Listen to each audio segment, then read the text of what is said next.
नमस्कार एवरीवन, मैं चौधरी साहब चौधरी इस अकेडमी में आप सभी का हार्दिक स्वागत करता हूं। अगर आप हमारे चैनल पर पहली बार आएँ तो कृपया करके चैनल को सब्सक्राइब जरूर कर लें ताकि आने वाली वीडियो की लेटेस्ट नोटिफिकेशन आपको मिलती रहे। आज हम करने जा रहे हैं चैप्टर नंबर 3, हमारी बदलती पृथ्वी। चैप्टर नंबर 1 और चैप्टर नंबर 2 ऑलरेडी हम कर चुके हैं, प्ले लिस्ट में जाकर आप देख सकते हैं। तो चलिए स्टार्ट करते हैं हम चैप्टर नंबर 3।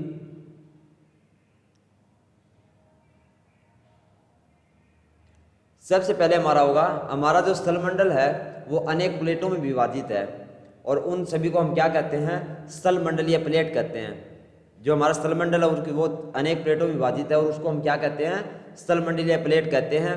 और ये प्लेटें जो होती हैं ये हमेशा क्या करती हैं, धीमी गति में चारों तरफ घूमती रहती है।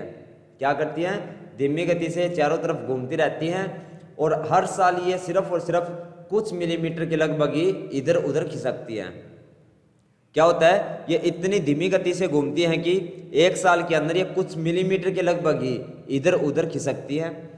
ऐसा हमारी पृथ्वी ऐसा क्यों होता है, तो ऐसा इसलिए होता है क्योंकि ऐसा पृथ्वी के अंदर जो हमारा मैग्मा होता है उसमें होने वाली जो गति है उसके कारण ये हमारी प्लेटें घूमती हैं। और पृथ्वी के अंदर पिघला हुआ मैग्मा एक वर्तीय रूप में घूमता रहता है। जो हमारे पृथ्वी के अंदर जो हमारा मैग्मा होता है वो कौन सी गति में घूमता रहता है, तो वर्तीय रूप में घूमता रहता है और इसी कारण हमारी जो प्लेटें हैं वो भी घूमती हैं। नेक्स्ट हमारा होगा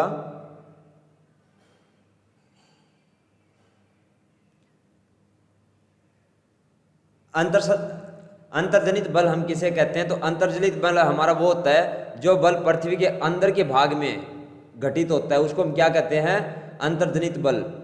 कौन सा बल होता है ये, जब जो बल हमारी पृथ्वी के अंदर के भाग में, ना कि हमारे स्थल के ऊपर बल्कि पृथ्वी के अंदर के भाग में जो घटित होता है उसको हम क्या कहते हैं, अंतर्जनित बल कहते हैं। और बरिया जनित बल हम किसको कहेंगे, तो बरिया जनित बल हमारा वो होगा जो पृथ्वी की सतह के ऊपर उत्पन्न होता है। कहाँ पे उत्पन्न होता है, जो हमारी पृथ्वी के ऊपर सतह के ऊपर जो उत्पन्न होता है उसको हम क्या कहते हैं, बृहजनिक बल कहते हैं। और आंतरिक बल जो होता है वो कभी कभी आकस्मिक गति उत्पन्न करते हैं, इतनी तेज गति उत्पन्न करते हैं, तो कभी धीमी धीमी गति। वो क्या करते हैं, अंतर्जनित बल, जो अंतर्जनित बल होते हैं हमारे वो कभी तेज गति करते हैं तो कभी वो धीमी गति करते हैं। और भूकंप एवं ज्वालामुखी जैसे जो हमारे आकस्मिक गति के बल हैं उनके कारण पृथ्वी की सतह पर बहुत बार बहुत ज़्यादा हानि भी हो जाती है। जैसे भूकंप आता है उस टाइम आप देखते होंगे, अगर भूकंप ज़्यादा तेज है तो लोगों के मकान भी ढह जाते हैं और जान माल की जो है बहुत ज़्यादा हानि होती है। तो अगर ये ज़्यादा तेज रहता है तो ये हमारी पृथ्वी के लिए नुकसानदायक भी होता है। इसके बाद हम देखेंगे सतल रूपों का विकास। जो हमारे स्थल पृथ्वी की जो गतियां हैं हमारी वो कौन सी होती है, तो इसमें हम डिस्कस करेंगे।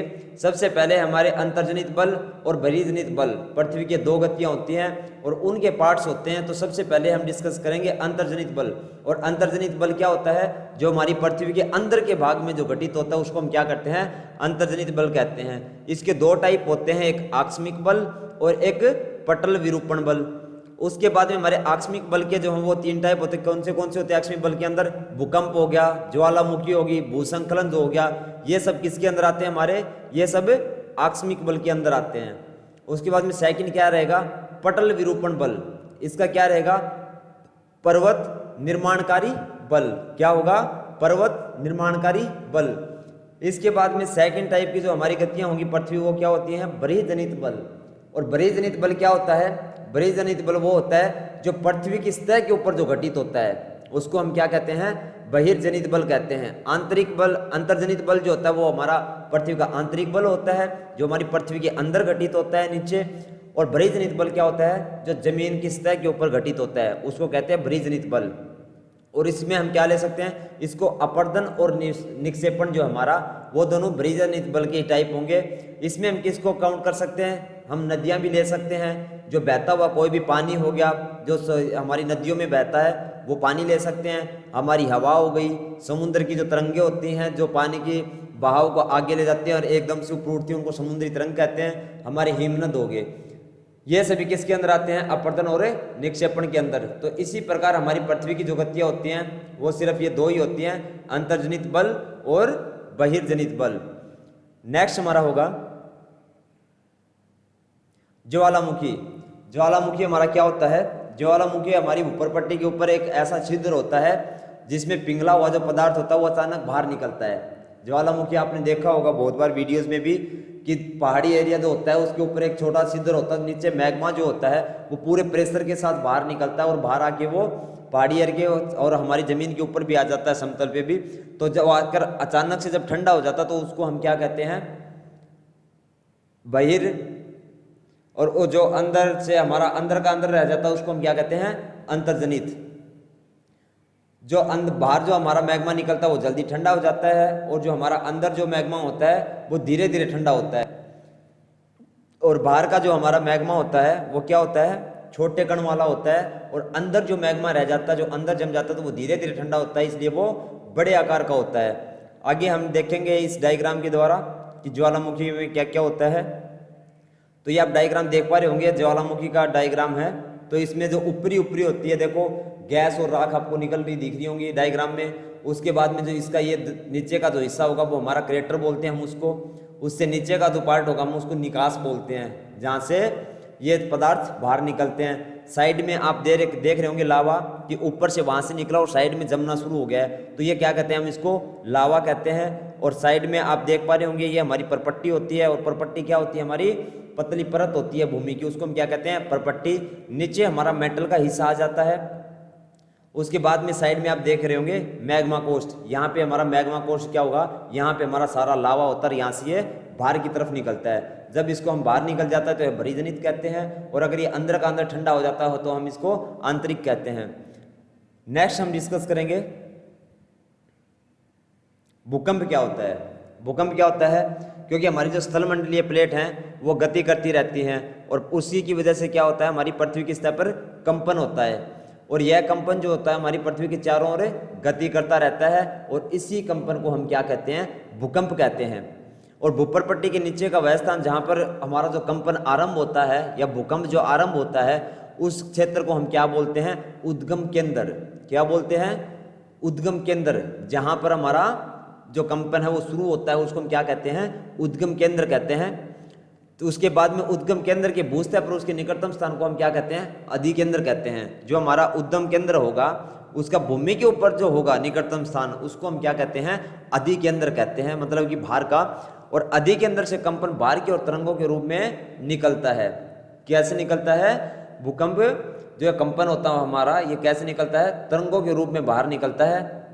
और जो सबसे अधिकेंद्र जो होता है, जो बिल्कुल पास का जो हिस्सा होता है उसमें सर्वाधिक हानि होती है। जैसे जैसे तरंगे दूर जाती हैं वैसे वैसे इन तरंगों का जो प्रभाव है वो कम होना शुरू कर देता है, जिसकी वजह से दूर के एरिया में ज़्यादा नुकसान नहीं होता और पास के एरिया में जान माल की जो है बहुत ज़्यादा हानि होती है।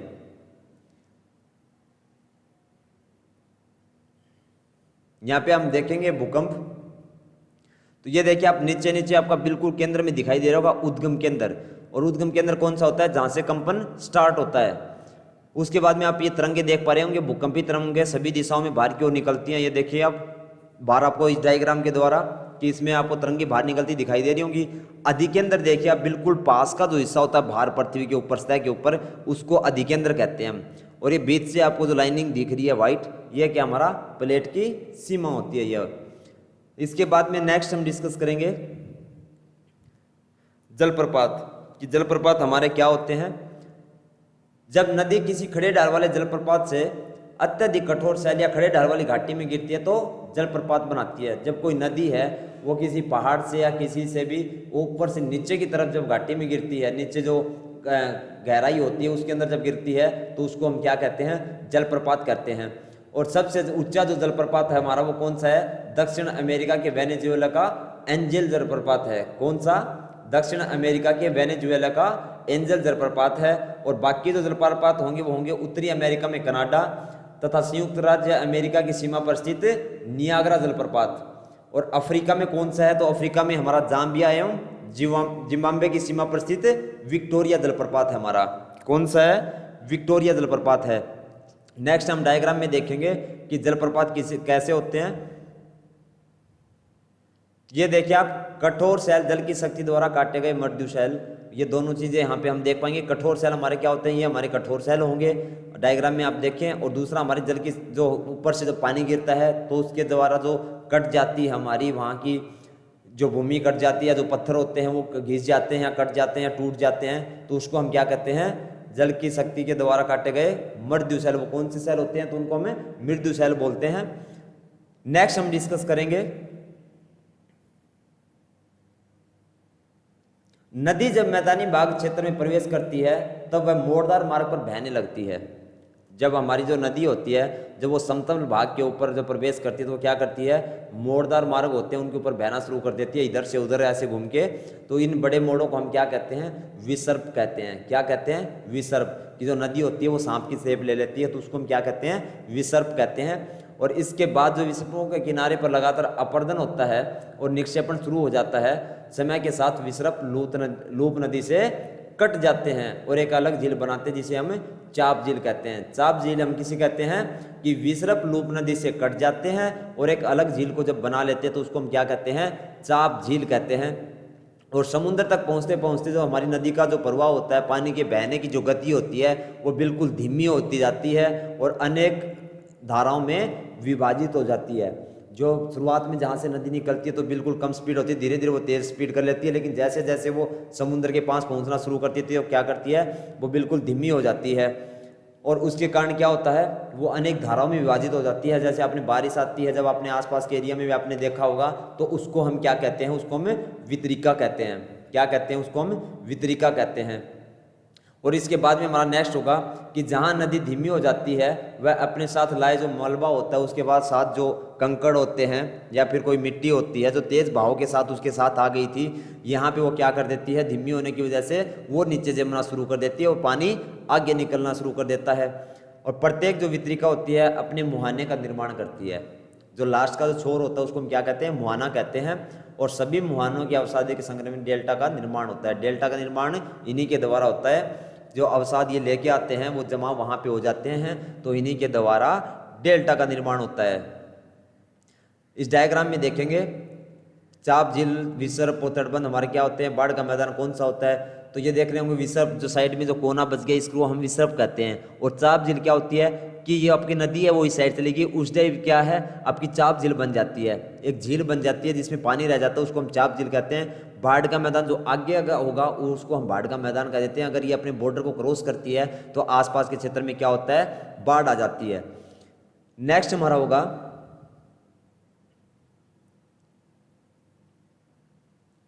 समुद्री तरंग के कार्य, कि जो समुद्री तरंग होती हैं उनके क्या कार्य होते हैं।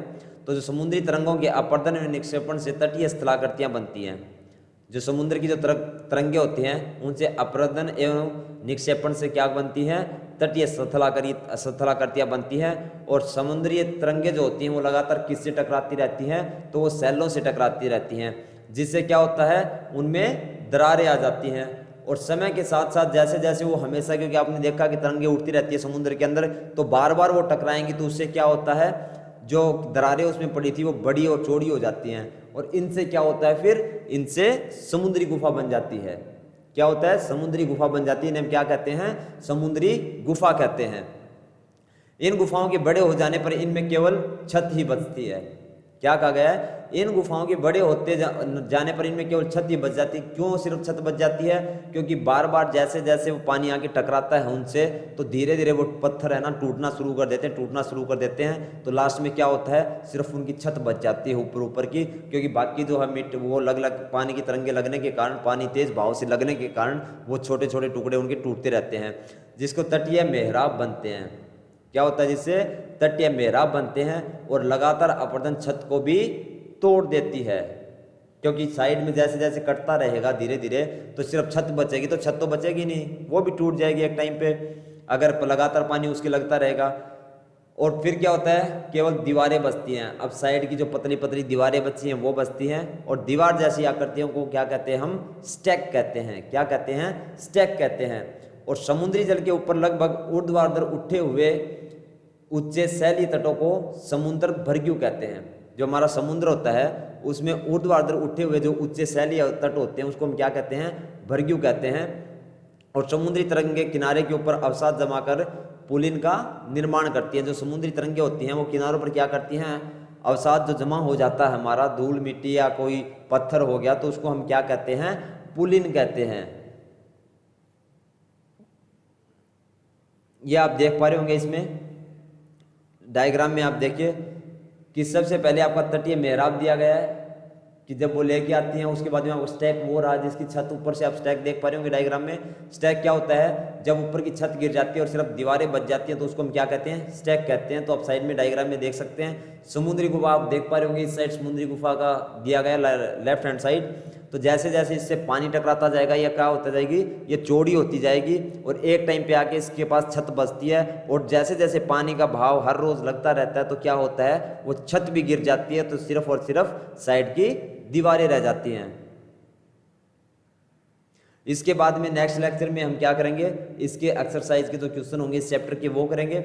अगर किसी भी प्रकार की कोई भी गलती या कुछ भी समझ में नहीं आ रहा हो या कुछ भी आपको पसंद ना आए वीडियो में, तो कमेंट करके आप जरूर बताएं, या फिर मेरे इंस्टाग्राम अकाउंट @चौधरी983 के ऊपर आप मैसेज करके जरूर सजेशन दें अगर किसी भी प्रकार की आपको कोई दिक्कत आ रही हो तो। Thanks for watching. Do not forget click the subscribe button and hit the bell icon for latest update. Like, comment and share. See you next time. Bye bye.